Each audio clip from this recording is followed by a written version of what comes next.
Ambassador Addleton coming back. It is a real treat. There is a candor that he brings to a conversation, and AFSA has publicly honored him with awards that we have given. His frankness and his directness. And Ambassador Addleton, I turn it over to you, but as I do that, I honor your service to our nation and your career in the Foreign Service and what you've given, and now with this contribution you've given through this book. So thank you for being here, and thank you everyone for coming out to AFSA today. Yeah, you're welcome.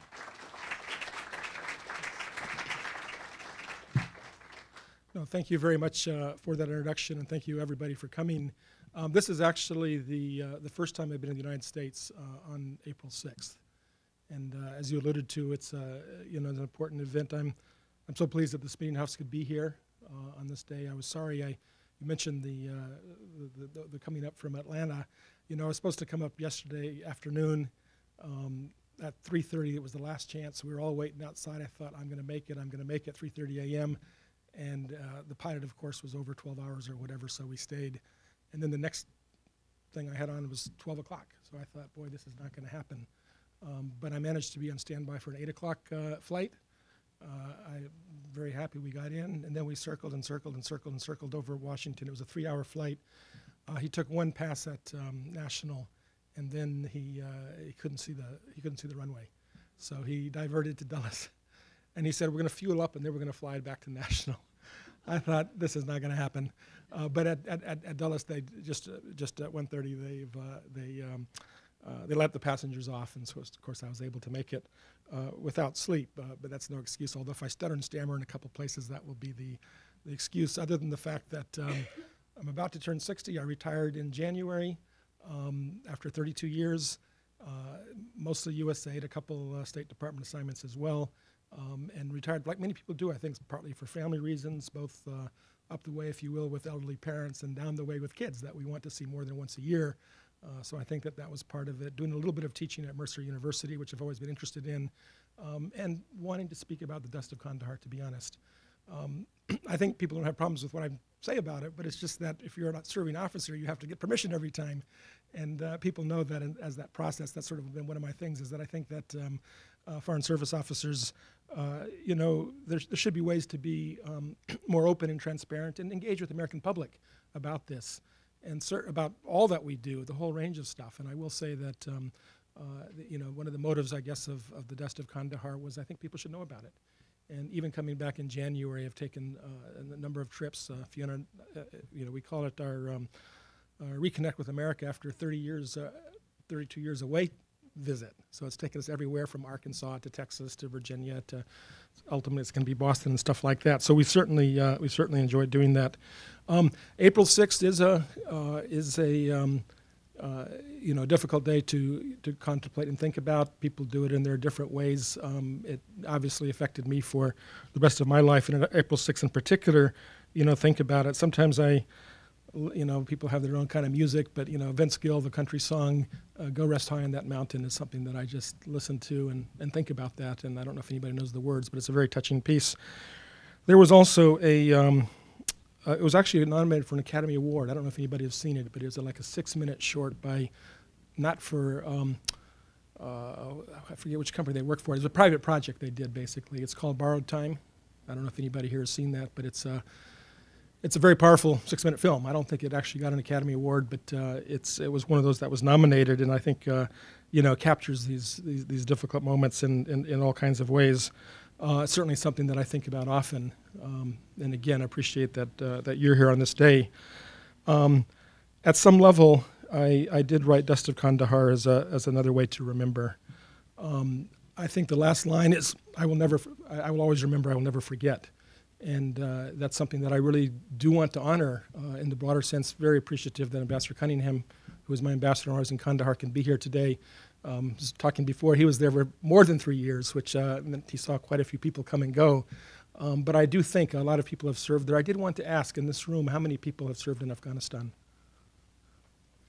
Yeah, I really do think that it's important to to honor that service in all kinds of ways, and certainly, and understandably so, we honor the military in many kinds of ways. But I think that the civilians were there; they gave sacrifices that I think people should know about, and that's one of the things that I hope comes out in this book. It's basically trying to capture the human story. I think anybody that reads this book don't really know what my politics are. And although the question I always get asked when I talk about it is what next for Afghanistan, that's maybe when I should ask Ambassador Cunningham to sort of step in and say that, because I'm sure he gets asked that all the time as well. And I'm not sure I'd predict. I mean, I don't even try to predict. And I tell people this is not a policy piece. It's basically a very human story that I hope, again, I hope captures something about what happened. So you won't get a policy perspective. You won't get anything about how my politics are, but I do want to honor those who served and sacrificed, and again recognize that sacrifice of everybody in this room. I do want to discuss in some ways how it came about. What you have here is the Dust of Kandahar is the article for the Foreign Service Journal, which essentially became the introduction to the book. It's not so long. It's pretty familiar, not word for word, but it's pretty familiar in terms of the introduction.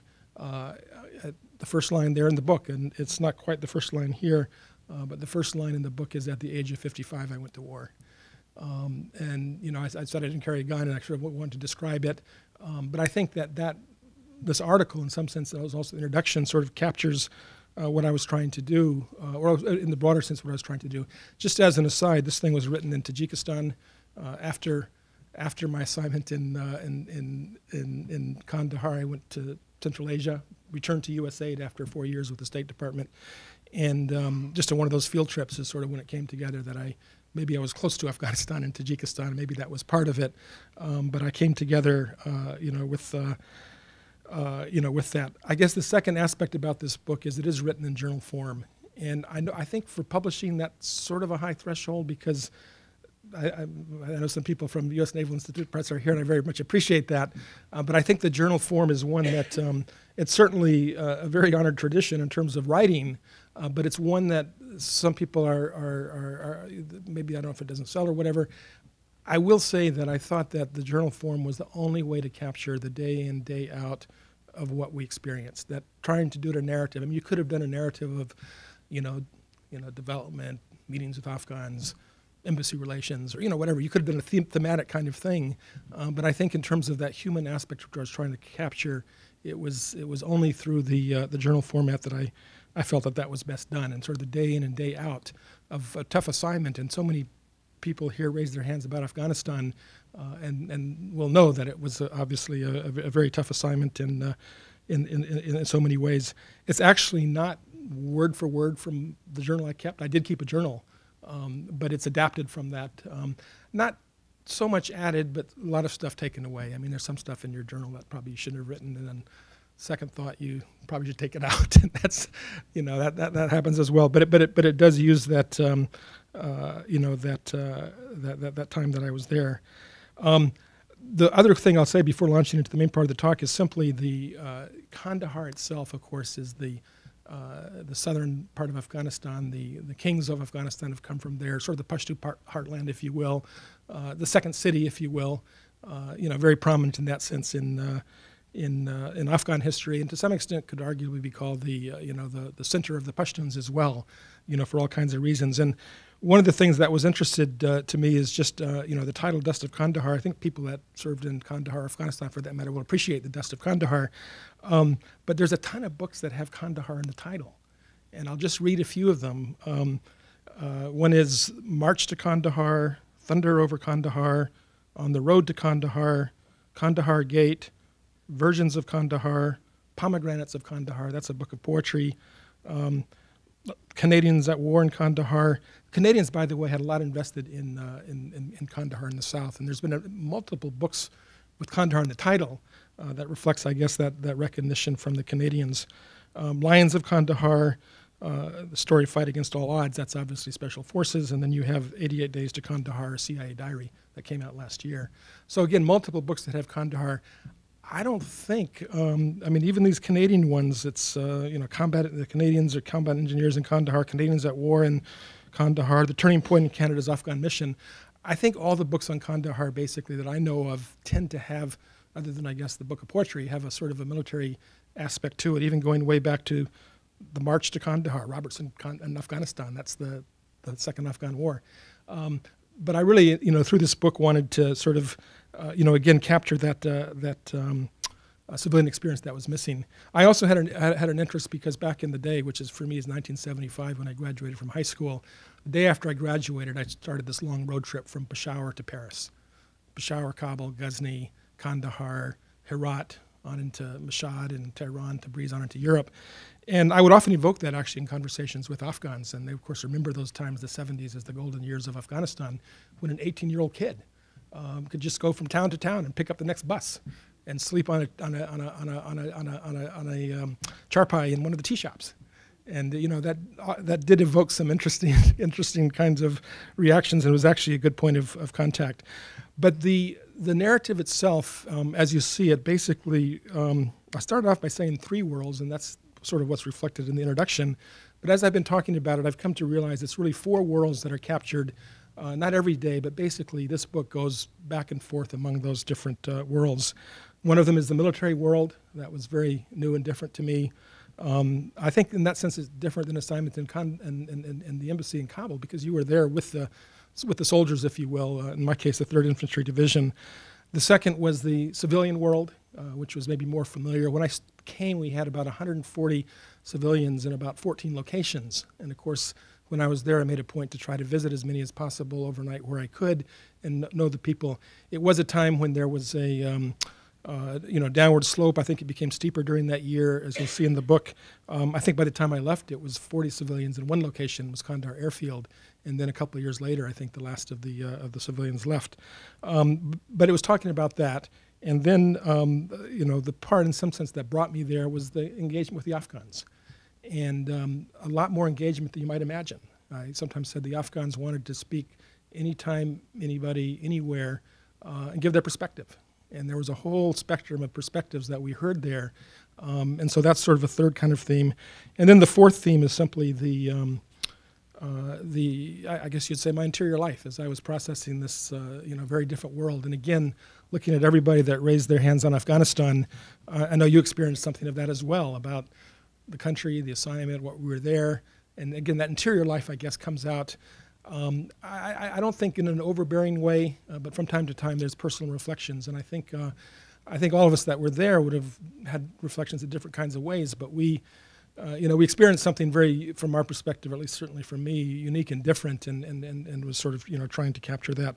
So I guess what I'll do is just go very quickly through some of those things. The military part, like I said, was new to me, and of course it was the full spectrum from the morning and evening briefings to, after every briefing, Rock of the Marne was the slogan of the 3rd Infantry Division, which is one of our older divisions, and it was actually, as it happens, based out of Fort Stewart, Georgia, which is my home state. So it was kind of interesting, in that perspective. General Abrams was the commander. General Pat White was there. General Brewer from Australia, recognizing the fact that this was very much an international effort. In the South, in particular, of course, the Canadians had historically been there. They had mostly left. The British had been big in Helmand. Helmand was not one of the areas that I would have covered, but of course you had that presence there. And the Australians, Urzgan province for them was Afghanistan. They expended an enormous amount of effort and everything there. And the other one that I think, again, there were dozens of countries represented, but the Romanians were also there in a big way, and they were kind of charged with training, but also keeping the road up to Ghazni, up to Kabul even open. One of the interesting things there is the Romanian soldiers had built a little chapel at Kandahar Airfield, and I was there for the Easter service, the Orthodox Easter service, and they had 40 pictures on that chapel wall of Romanian soldiers that had paid the ultimate sacrifice in that war. I was told that the tradition was when the Romanian soldiers arrived, they would take an icon from their home village and put it in that little chapel.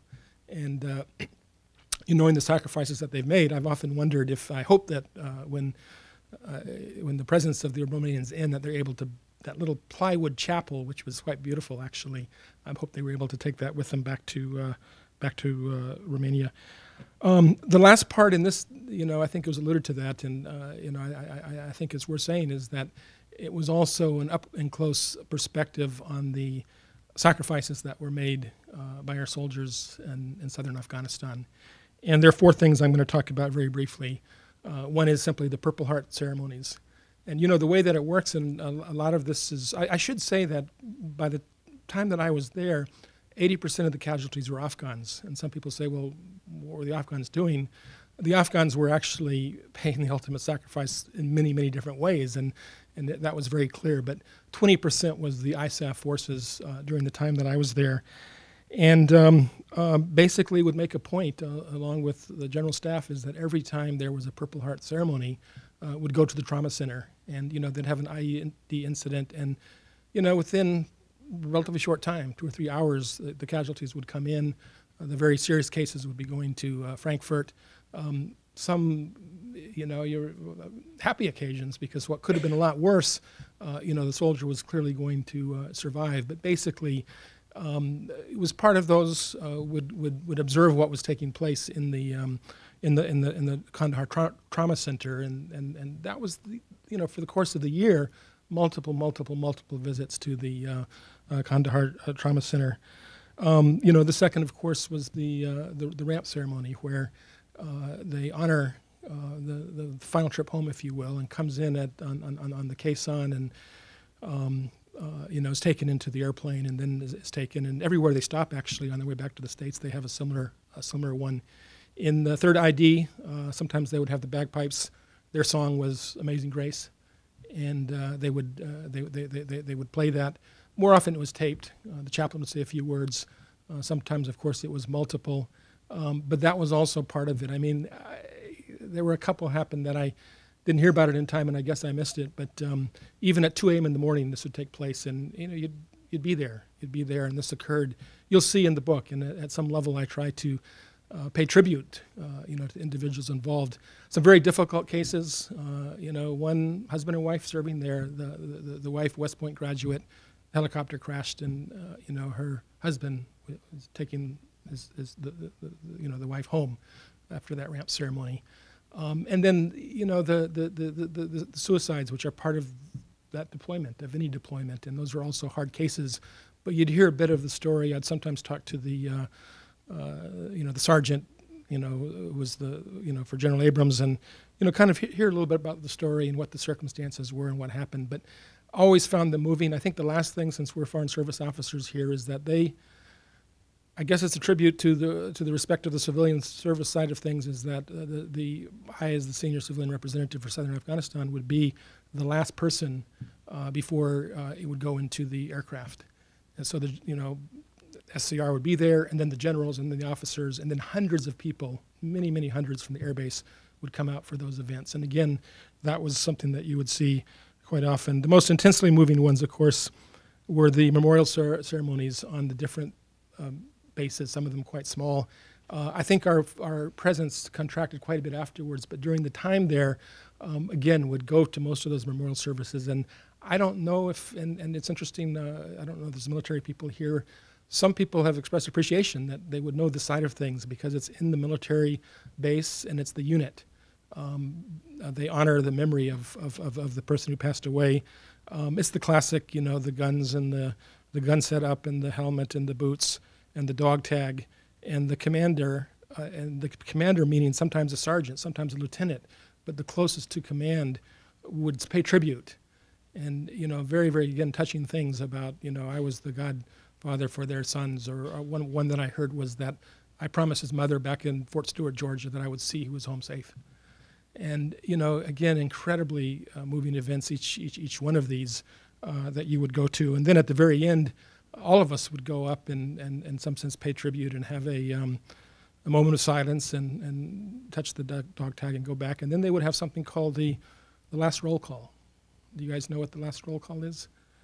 It basically, again, these are the very small unit level kind of thing. And they would call out the names in alphabetical order.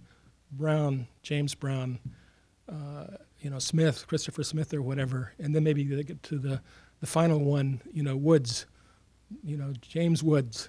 And they would ask a couple times. And then James John Woods. and it would just be silence. And then the one of the fellow soldiers would say, "He's not with us, sir. He's left us." And then they would have the taps, the familiar, sort of signature song at the end, and then the memorial service would be over. So I've dwelt on that in the military side. Of course, there were many other aspects to it, but I think as a way to sort of honor the sacrifices there, that was an important part of that year, and that was there again on multiple occasions. Civilian world, that was one that was more familiar. There were 3 consulates in Kandahar. There was the Iranians, which of course we didn't interact with. There was the Pakistan consulate, and there was the Indian consulate. During the course of the year, I met, Kandahar Air Base. That was part of the Indian consulate's constituents. It was the largest foreign population of the air base were actually contract workers from India, from Goa, from Kerala, from other places that were there. And of course, they had an interest in their citizens. And of course, we had an interest in sharing perspectives. There was the National Day of India that I attended in I think that was in January, maybe it was the Constitution Day, and sort of got a semblance of what a normalcy might be like if you had consulates there. And so again, to some extent, we thought of ourselves as a consulate, at least in terms of part of our job was to report what was happening. Of course, there was the development responsibilities. There was the outreach also to explain, what was happening there. So, all that, was part of it. And then there were the American citizens. I mean, you'd be surprised. American citizens, a couple unlikely ones. One was, and I don't think Pastor may remember this, I'm not sure, but it was a letter about a little American girl, Marilyn Mcbee, who was buried in Kandahar. Her parents came out in the 1950s, and this was just before the Salk vaccine. And, by the way, along the Afghan-Pakistan border, along with Nigeria, is one of the 2 places where polio is still there. And that was part of what we did. I don't see him there as well, but one of our guys was basically tracking that, and the polio was part of it. Marilyn Mcbee, cerebral polio, very, very, very sad. But we got the mother, who was still living, wanted to know, is that grave still there? She was buried in a place with 5 or 6 little tombstones of foreigners. And thanks to our Kandahar, thank you very much, our Kandahar PRT. Some of their Afghan staff came back and took photographs. It was all grown up with weeds and all that. You couldn't actually see the inscriptions, but it was there as a recognized cemetery with a wall around it that would be preserved. And the footnote on this story, actually I did do a little op-ed piece for the Kansas City Star. It's kind of written up in the Salinas newspaper as well. But Fiona and I, the next summer, were driving across the states, and we thought, we're in Salinas. So we called up Marilyn Mcbee's mom, who was in, I think was in her 80s, and took her out to eat and talked about that, that experience, which I know that she was grateful for. Another case, you will be familiar, before I got there, there was this horrible case of Sergeant Bells who went into a village and killed several people, kids and everything. And there was an American church guy that wanted to, in some sense, I don't know, make amends or give a gift or whatever. He flew out to Kandahar, to Kabul. He took commercial down to Kandahar. He was staying in a little hotel with a bunch of money he wanted to give to the families. And, the Afghans came to us and said, what is this guy doing here? And, we arranged with the hotel guys to make sure he did not leave the hotel compound because he was going to go off to Panjwai, and I think that's where it was Panjwai, and pay his little thing. And so, in some kind of ways, we were able to, be a consulate, American citizens like we as Foreign Service officers always do. The other driving thing that year was elections, and I think a lot of the conversations, you'll see that from time to time, meetings with Election Commission and stuff like that, but that was, again, kind of like consulates do. I mean, and of course, part of it was to report on what was happening. Part of it was to do our bit to try to make the election successful. And if there were things that weren't working out, to try to, intervene and stuff like that. The third world, if you will, was were the Afghans, and I mentioned that I felt there were some pretty amazing conversations. From everybody from the so-called keeper of the cloak. This is, the shrine, again, our colleagues in Kandahar know about well, is that across from the governor's palace, the cloak of the Muhammad War. And, it had, Mullah Omar had pulled it out of the 3 trunks it was locked in and waved it around. Actually, Ghani did well, actually, other people have done it as well, have sort of waved it around, it sort of a thing. So it was interesting to talk to him. This is a family that have paid a lot of sacrifices over the years for being the keeper of the cloak. And actually, a lot of religious leaders were killed in the South at different times. And yet people wanted to talk. I'm not going to go into it here. I've talked about it in some audiences. I met 4 mullahs in the Arghandab successively, and kind of representing different kinds of views, if you will, in the South. It was quite fascinating to see that. I had just met the week earlier with a government official who's sort of the Afghan version of "Take your son to work today." At work, it was 6 years old. Clearly loved him dearly, and happened that day that a suicide bomber walked in and his son was killed. And I used that to to sort of engage with the mullahs on what for Afghanistan, how could things be different? And I won't go into the whole interchange, but that's one thing that's touched on there. You'll see this mentioned in the introduction. It's not in the book itself. One of the people I engaged with from time to time was Pachial, who was a Pashto poet, published in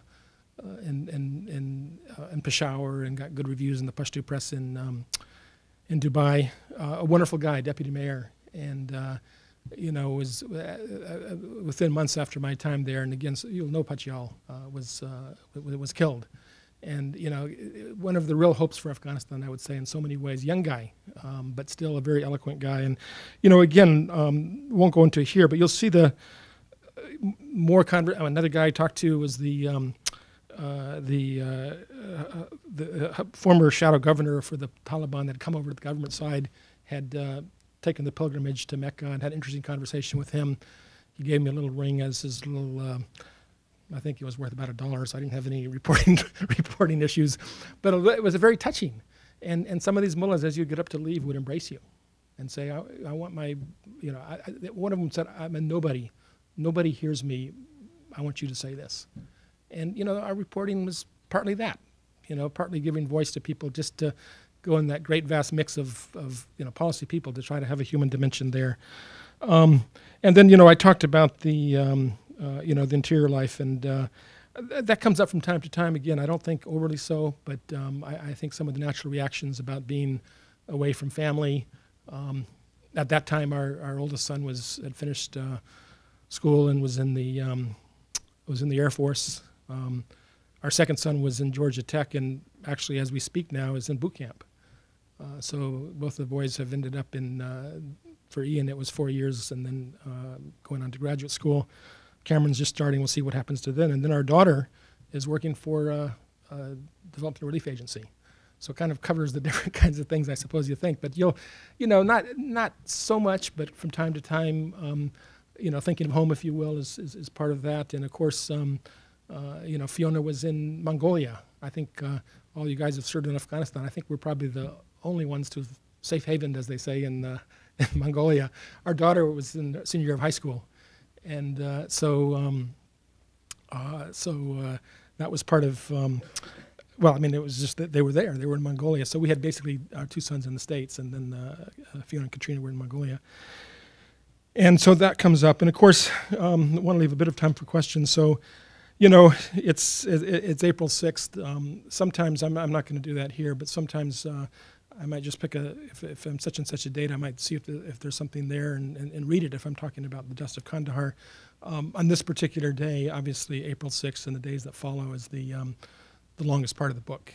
And it's a long entry, and it tries to recall in so many ways. And I won't repeat it here, but there were 5 of us that came up from Kandahar that day. 2 had come from Kabul, Ann and Abbas. And 2 had come from Kandahar, Nassimi, my translator, and Kelly, and myself. So there were 5 of us. There were a couple other people that might have come, but we said we've got enough people. So again, 3 from Kandahar, including my translator, and then 2 from Kabul for this event. It involved a lot of things, to be honest, and I won't go into all the details, but I think that like all the things, you sort of multitask what you did. We were going to meet the governor. This was a province with a population of 300,000 people, and I think the year before had graduated 12 from 12 girls from high school. But you do the math, and you're not going to graduate from high school until you start in primary school. And the curve for the next coming years was significantly higher, thousands of girls in school. So it was in some sense the girls' school aspect of what was there. The governor was, each of our different own kind of ways, but he was a champion of education, and so, that brought us there. But, of those 5 on the tarmac that morning as we flew into Zabul, of course, Dan was killed, and Nassimi, my translator, was killed, and Abbas was seriously injured, and of course Kelly, who I'll see in the next couple of days, she's in Ohio now, but was critically injured, and one of the, she survived. And so we went up to Zabul. If you'll forgive me for saying this, I looked across that helicopter. It was not a military helicopter. Sometimes you rode helicopters. This was a civilian embassy air helicopter, and we went up there, and I looked across, and Ann was sitting there, and I kind of wished I'd taken a picture, but then I thought, here I am, the old guy taking pictures of beautiful Ann sitting across the way. And so we went up to Zabul, and we had our briefing, and we went out, and again, it's a pretty detailed account. A couple of things to say is I stepped out the door, and the military were shooing a car away and saying, "Don't park here." I was the first, along with the soldier, out the door. Some people said maybe you're targeted. I don't believe that, because if I was targeted, I was this close. The car was right there, and he drove away, and he drove to the hospital around the corner. And of course, then there were, as I understand it, I was interviewed heavily by the FBI the next day. I was not interviewed by the military. Have read the report. I made some things that I think were important, and and when they drafted that report afterwards, but hadn't been talked about it. But basically, as I understand it, there were 2 bombs, a small one, and then the suicide bomber in that car came back and drove into the middle of us. And I was in front. We were spread out a bit, and I was told by the military that was a good thing. If we'd all been clustered together, it would have been perhaps worse. But I fell down into in the very shallow ditch. And, do tell people that this was no question that I thought this was the day I'm going to die. And, some of this is cliched, I suppose, but you do think about your family. No question about that. And I will say, maybe it's my age or whatever, but if it's anything to say, that it was not terror on that thing. It was not fear even. It was an acceptance of a peace. Again, thought about my family, and here I am in Afghanistan, but this is the way my life ends. But of course, my life didn't end. You get up and you're told you can go inside, and what you see is there, and it's pretty awful. The leader of that group is Sergeant Ward, who was taken in a jeep to Apache, which is a trauma center, and he died en route. I think Sergeant Santos was from the Philippines. I think he was one of 17 kids. He was killed immediately, and Corporal, also similar name, Santa from Puerto Rico, was killed. But basically, Ann and Kelly were taken into the PRT trauma center and on stretchers, and I was inside by this time. I held her hand and said, "You're going to make it. You're going to make it."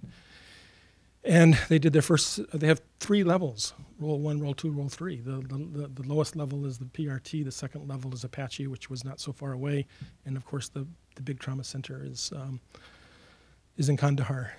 And then they did the first aid, and then they moved Ann and Kelly by helicopter.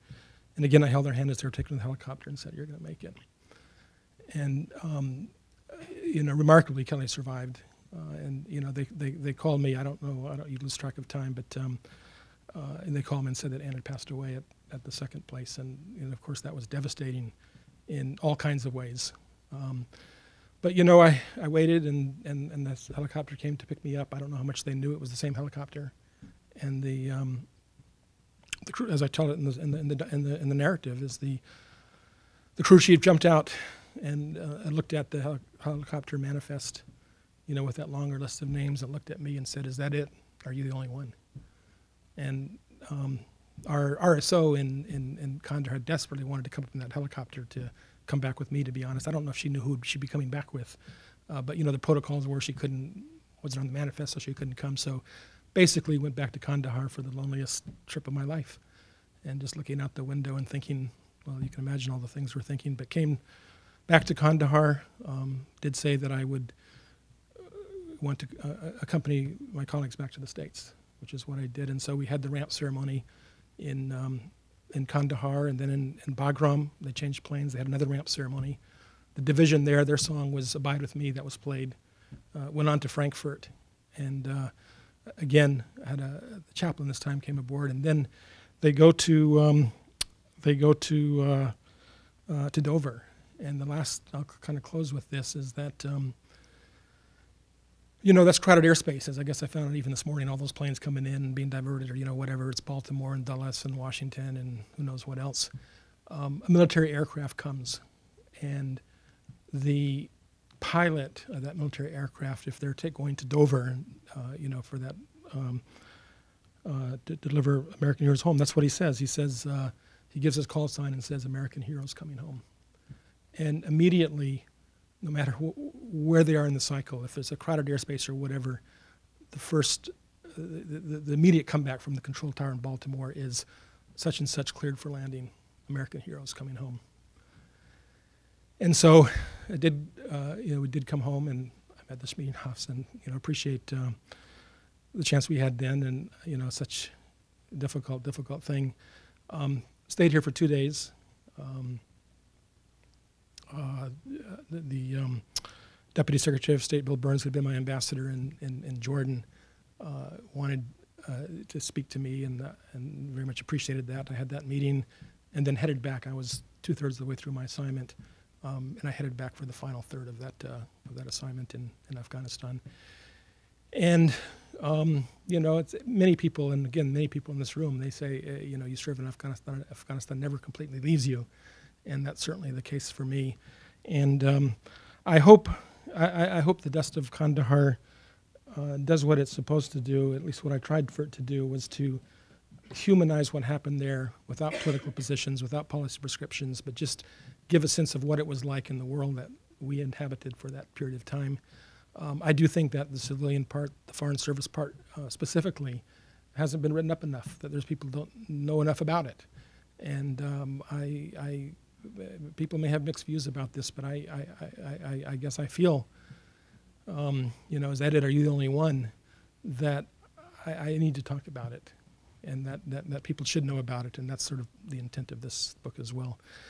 So I'll leave it at that. I don't know if this is what you expected. I'm saying this on no sleep. This is back to my crashing on 24-hour, late night college stuff that my kids do or did until quite recently. But I hope it gives a sense for what it was like to be in Afghanistan. And I hope, and again, since the Naval Institute Press, I've done 4 books, and each one I've sort of, here it is, what do you think? And thank you for publishing it, because I never know if that's going to happen. But I do think it's an important tribute to those who served and to those who paid the ultimate sacrifice. So thank you very much.